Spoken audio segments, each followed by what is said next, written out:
luminous beings, and welcome to another episode of the Force Nexus podcast, a place where we get to talk about the light side, the dark side, and everything else in between from that galaxy far, far away. Thank you so much for joining me today on day number 5 of 30 days of Star Wars leading up to the rise of Skywalker. On yesterday's episode, day number 4, we took a look into the Rebel Alliance and discussed my favourite member, Jyn Erso. If you're yet to catch that episode, you can still find it here on the podcast stream, whether you're on Spotify, Anchor, it's also there on YouTube at the Force Nexus podcast, as well as the 2 new podcast streaming platforms, Breaker and Radio Public. But without any further ado, let's get straight into it and talk about my favourite member of the Imperial Regime. 64 years before the events of A New Hope, Wilhuff was born into the proud and wealthy Tarkin family on the planet Eriadu, where the Tarkins had lived for a millennia. Growing up as a young child, Wilhuff was taught the history of his lineage, that it was indeed his family that initially helped settle the planet. Using its own organised police force, they fought pirates, marauders, but more dangerously, the savage beast species found within the wilds. Following their success, they later formed their own militia to help keep order on the newly governed planet. The history of his people was the backbone of their society, and the values of respect, discipline, and order were regarded as the highest priority by his mother and father. His mother was seemingly a kind woman as far as these traditions allowed, but his father, on the other hand, although not a nasty man, was firm and at times ruthless in ensuring that the family legacy would continue with Wilhuff. As part of this, Wilhuff was taken on trips by his grand-uncle Jova to the Carrion Plateau, a piece of land that the Tarkin family owned in which they trained their family initiates against the unforgiving environmental conditions and dangerous native beasts that their very ancestors tamed upon landing on Eriadu. Survival was key, and Wilhuff underwent numerous life-threatening challenges assigned to him by Jova.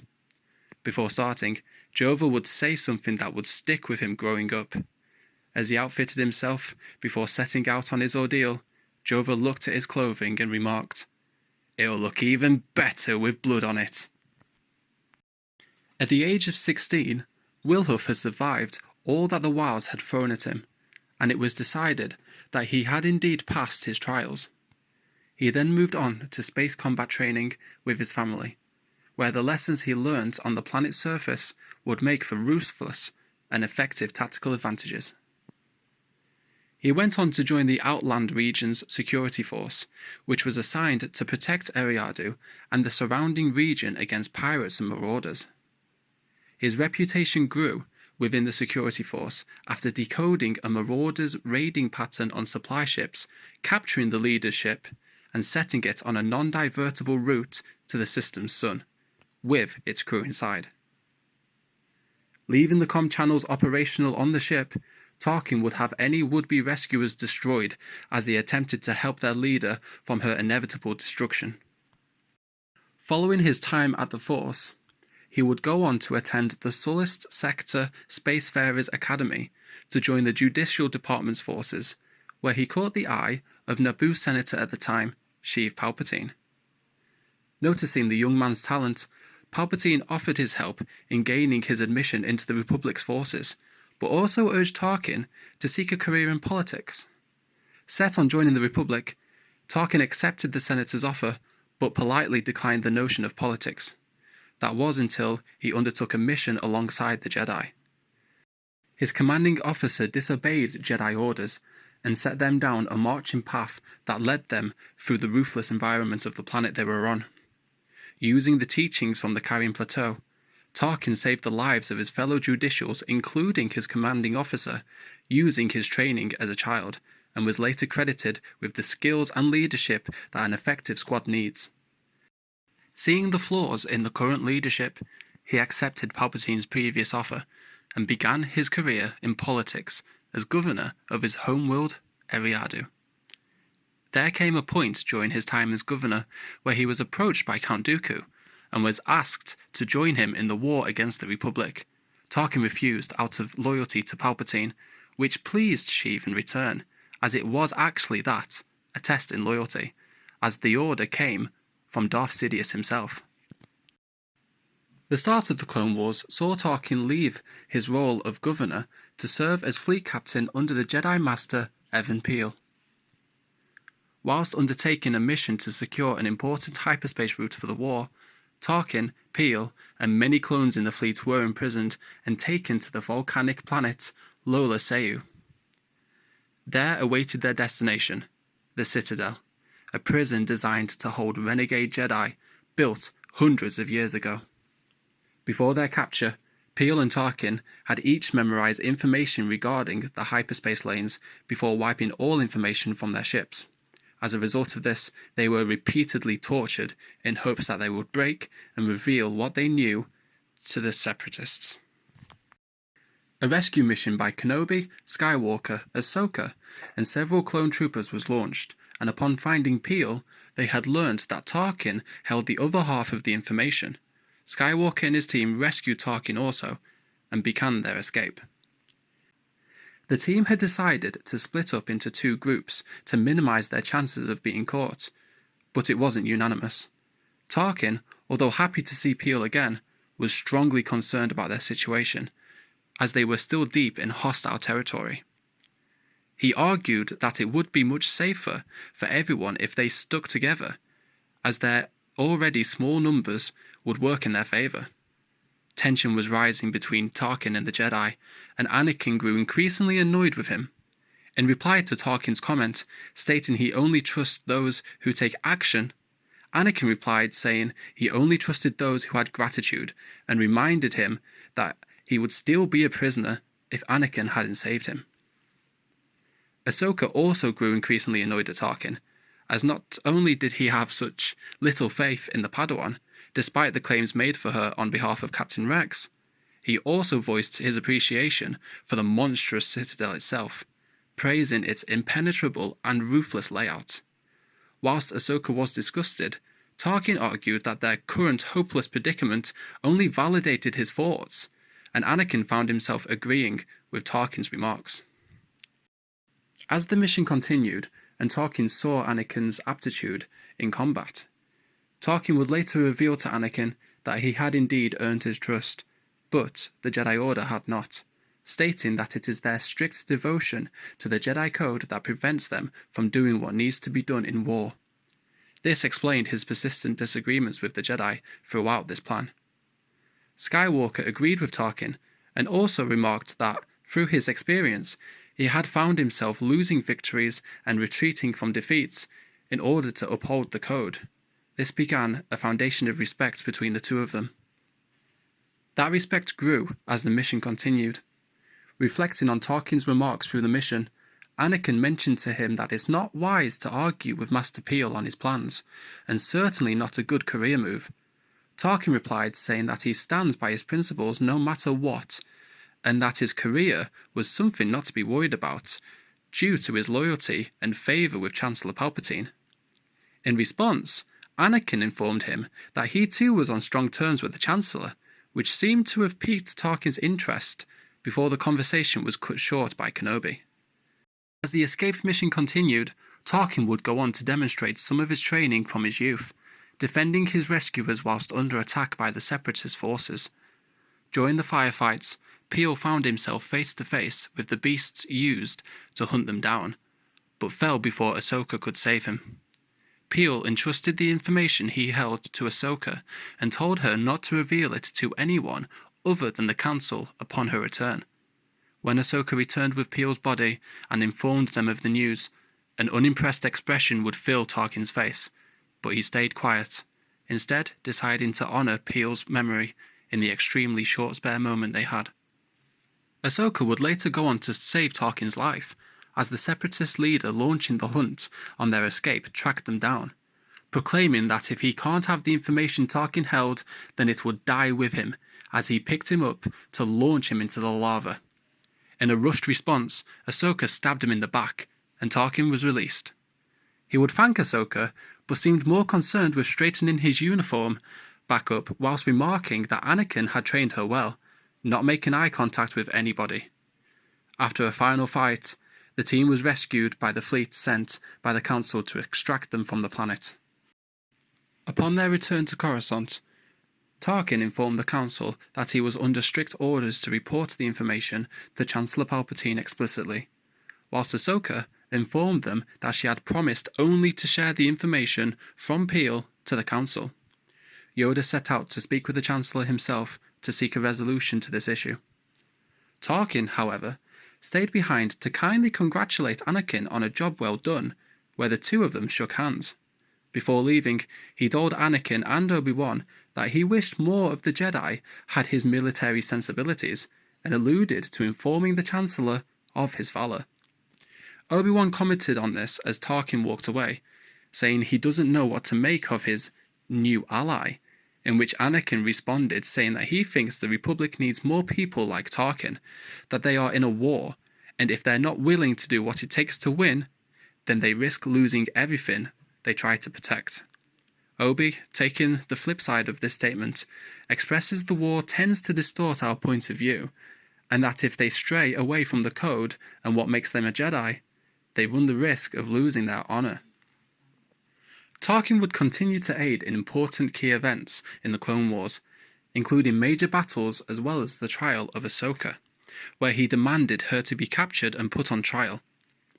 Realizing that the Jedi would come to a biased decision on the matter, he fought to have her expelled from the Order, meaning that she would be tried by a third party, specifically Padme Amidala, and then acted as prosecutor in the hearing. Following the formation of the Empire, Tarkin was officially made Moff of his home sector, the Greater Saswena, making Tarkin the first to hold the title by the newly appointed Emperor Palpatine. Whilst keeping his admiral rank within the Imperial Navy, he was also given control of the corvette the Carrion Spike, named after the place of his childhood trials, as well as 2 Imperial first-class Star Destroyers, the Executrix and the Sovereign. He later went on to found the Tarkin Initiative, a think tank dedicated to researching advanced weapon projects. It was a program that followed the philosophy that order shall be kept through fear and intimidation, and allowed for the construction of the first and second Death Stars. Due to this, he was an integral part of the first superweapons development, forming a rivalry with director Orson Krennic over the project, and later being appointed the overseeing position on the battle station. He also spent a lot of time serving the Empire alongside Darth Vader on important missions. During this time, Tarkin saw similarities between the tactics Vader used and those that the Jedi General Anakin Skywalker used during the Clone Wars. Although it was never discussed between the two of them, Tarkin had a hunch that he was indeed the very Jedi he grew to respect during the Clone Wars, but never had his hunch confirmed, knowing that if it was kept a secret from the rest of the galaxy, then it should stay exactly that. At the end of the day, their interests lay in serving both the Empire and the will of Emperor Palpatine. Grand Moff Tarkin met his death on the very day of the Battle of Yavin, overseeing the defense of the first Death Star until the very end. Just like the rest of his career, he stood true to his principles and remained loyal to the defense, the power of the Death Star and the Empire itself. A fellow Imperial officer reported to Tarkin that they had analysed the rebels' battle plan, and there was indeed a danger, proposing that they have him evacuated immediately. Tarkin dismissed the notion, stating that this was their moment of triumph, and instead accused the officer of overestimating their chances against the colossal superweapon. As Tarkin gave the order for the Death Star to finally fire when ready, Luke Skywalker would fire his proton torpedoes down the exhaust shaft, destroying the station, with Tarkin on it. So, there's a very brief look at his story. I say very brief because he appears on a lot of novels and a lot of, I believe, comic books as well, set in between, episode 3 and 4. Stuff that I've not read, but the stuff that I did quote from and read to you is from the Tarkin novel itself and, the Clone Wars arcs, which are both amazing, like Tarkin stories. Both the material that I've read. as I say, disclaimer, I've not read the comics. So now that we know a bit about his story, why is Tarkin my favourite member of the Empire? Well, to me, Tarkin is the Empire. As we mentioned back towards the end of that like little lore recap, he founded the Tarkin Initiative, and that was essentially the let's say the skeleton or the backbone of the Empire. The Empire ruled the galaxy through fear and oppression, and it was through Tarkin that that kind of fear and oppression came out. The whole Death Star was built for that one purpose, and Tarkin was the mind behind that. He was the one heading up that project. So, in a lot of ways, I mean, if we didn't have Tarkin in the Empire, we could be seeing an extremely different Empire. I also really like his origin story, which made it so much fun going back and writing the notes for this, because he doesn't start off as the cold-hearted, kind of straight-thinking Imperial that we know. During his time living on Eriadu with his family, when he was a child, they had slaves. And I forget exactly what the question was, but it was something like, why isn't my slave friend coming with me to the carrion, or why doesn't the slave friend eat at our table? And whilst his mother is trying to kind of teach him the importance of social hierarchy on a planet like Eriadu, his father just kind of snaps and kind of says like, look, you've got to learn that you have your place and the slaves have their place as well. And Tarkin, as a kid, found that a bit jarring. Like I say, the slave was his friend, and he really liked his friend. But he was kind of forced to harden up and kind of think along the lines of what's best for himself and the Tarkin family as a whole. This slave wasn't part of the family, being a slave. So anyone outside of the family was kind of seen as not worth worrying about. And of course, we see that kind of brutal mindset play out in his trials, where he kind of doesn't have he can't think of anything other than himself and his own survival. And then again, I love how he takes that through into the Empire when he's kind of inducted into, well, the Republic as well, but more so the Empire. I think he realizes that maybe the Empire is more his family than the Tarkins was back on Eriadu. Sure, I mean, the Tarkins would probably feel an immense kind of notion of pride that Tarkin got so far in the Empire that he did. But I believe that he had switched kind of his family, and his family became the Empire. So he carried on that mindset that everything he did was for his own survival, but more importantly, the survival of the Empire. Again, we can see that reflected in quite a few things in kind of the like the Republic arc on the Clone Wars, where he distrusted the Jedi. He didn't believe that the Jedi had what it took to kind of keep the Republic aloft in the war. So he didn't want any of this information to be entrusted to the Jedi. He accepted the order from, well, I guess he didn't have a choice, but he followed the order to take it back to Palpatine, in which he had a much stronger bond. And also, I mean, I'll be amiss to say that I really love the dynamic between Vader and Tarkin, and also Anakin and Tarkin, especially in the Clone Wars arc. I mentioned the Clone Wars arc quite a lot. But I love that kind of foreshadowing a little bit, where like he starts to kind of respect Vader, Anakin, whoops, even though he is a Jedi, but he sees that, Anakin's not like the other Jedi. Anakin's prepared to go the extra mile, although sometimes he is literally stopped by those around him.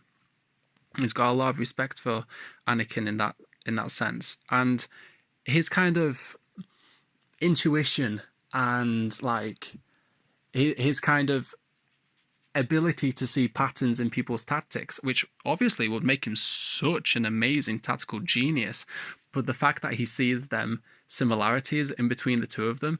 And I said it was never discussed with Vader, but it was I believe it's kind of alluded to that Tarkin knows, like, Vader and Tarkin are talking on the Carrion Spike in the Tarkin book, and Tarkin's making some comments, not to say I know who you are, but like, I believe it's like, you know that You know that Anakin? Pretty good general, wasn't he? Pretty good tactical genius. You know, stuff like that. Kind of like throwing stuff out there, but not necessarily saying, you're Anakin. I just love that. I love how they dance around it, but he fully knows that Vader's Anakin. So to come to a conclusion, this is pretty much why I think Tarkin is my favourite member of the Imperial Regime. He is the soul and the backbone of the Empire. Granted, Emperor Palpatine is the head of the Empire, but we need to keep in mind that after the Clone Wars, after he had reformed the Republic into the Empire, by the time A New Hope rolls around, the Senate is dissolved, and control is then appointed to each of the Moffs. So Palpatine didn't have any interest in any of the politics after the Clone Wars. He wanted to delegate that power off to everybody else, while it was Palpatine that kind of explored the galaxy looking for more Sith artifacts and to further increase, his lifespan in the dark side. That was his goal, to just live forever, as we might discover in episode 9, maybe, perhaps. So really, it kind of fell down onto Tarkin's shoulders. He was the face of the Empire. Before I wrap up this video right here, I just wanted to leave you with another little bit of trivia, a little bit of a tidbit to take with you.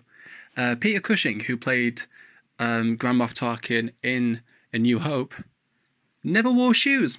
He was only filmed on the Death Star, and if you notice throughout the entire film, you do not see above his waist. You do not see below his waist. It's all from the waist up.